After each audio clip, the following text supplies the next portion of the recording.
The morning started bright, the sunlight spilling across the polished hood of my brother's new car. It gleamed in a way that felt designed to draw attention, to announce achievement. My parents were beaming, their eyes practically lighting up with pride. Dad clapped my brother on the shoulder and said, "You're going to do great things," words that had never once been meant for me in the same tone. I nodded at my brother, who didn't look up from inspecting the leather interior. I forced a smile at my parents and then turned toward the pile of gifts meant for me. A stack of cleaning supplies. Sponges, sprays, dusters. Mom's smile was firm, almost proud. "It's time you help around the house," she said. I remember the way everything slowed in that moment. The laughter of my brother, the clink of keys in his hand, the shine of the car reflecting back at me like a mirror. I didn't want to look into. I didn't say a word. I couldn't. I couldn't explain why this stung so much, because it wasn't just about the gifts, it was about recognition, about what had never been given, about the repeated message that my worth was measured in usefulness, not celebration. So I did what I had wanted to do for years, but never allowed myself. I packed my bags. I didn't argue. I didn't explain. I moved quietly, deliberately. My parents barely noticed at first, absorbed in congratulating my brother, in posing for photos, in marveling at the car. My absence was like air. Unseen, but its removal already shifting the room. The drive out of town was empty. The highways stretched ahead with no one to talk to, no one to impress. And for the first time in a long time, I didn't have to measure my movements, my words, or my accomplishments against anyone else's. My hands rested on the wheel. I let my mind wander through years of favoritism and small humiliations, the times I'd been overlooked for praise, ignored for effort. I found a small room at a guest house on the edge of the city. Nothing luxurious, but it had privacy. It had space. It had independence. For the first night, I didn't call anyone. I didn't make announcements. I just existed in a quiet bubble, the air around me unclaimed by expectations. 2 days later, the phone rang. Once, twice, over and over. My parents, frantic. "Where are you? Come back," the messages said. Each one carried the same disbelief, the same sudden panic that their carefully maintained order had slipped. They had never imagined that I would leave, and certainly never imagined I could manage outside their oversight. I didn't respond immediately. I watched the message notifications pile up, counted them like evidence, and realized something strange. The power dynamic had shifted. For the first time, they were reaching out to me on my terms, needing me to respond rather than the other way around.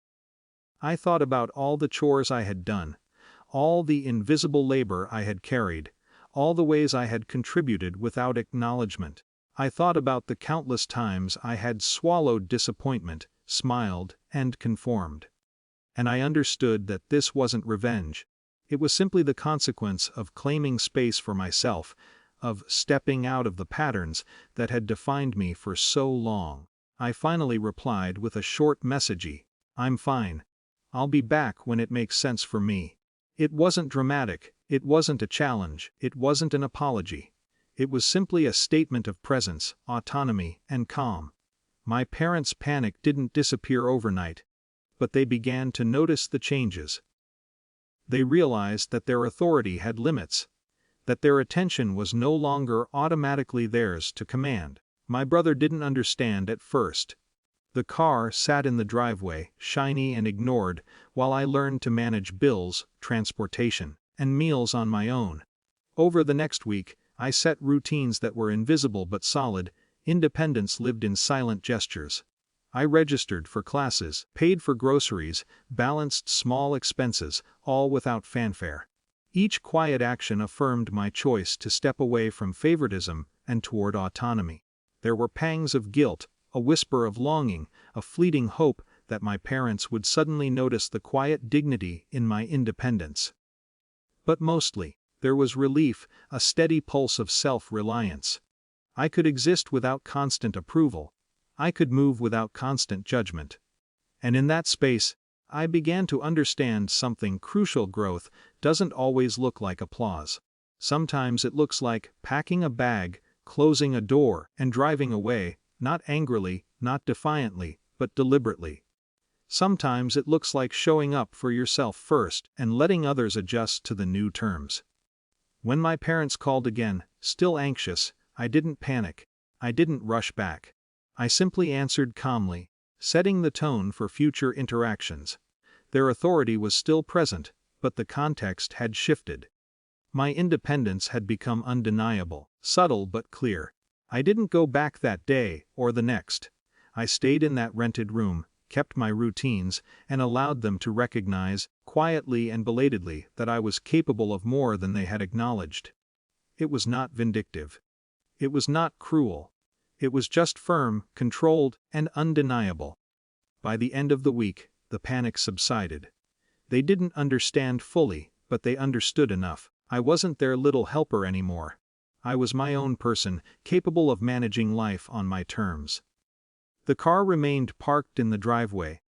The cleaning supplies stacked neatly at home, and I learned to breathe without the weight of comparison.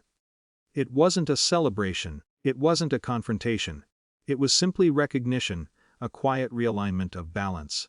And for the first time, I felt free in a way that didn't require explanation or applause. Independence had arrived not with a fanfare, but in the calm of a closed door, a packed bag, and the slow realization that I could thrive outside their definitions of me. And in that calm, I knew something my parents would take longer to understand. Life is sometimes measured in the space you claim for yourself, not the space they insist you occupy.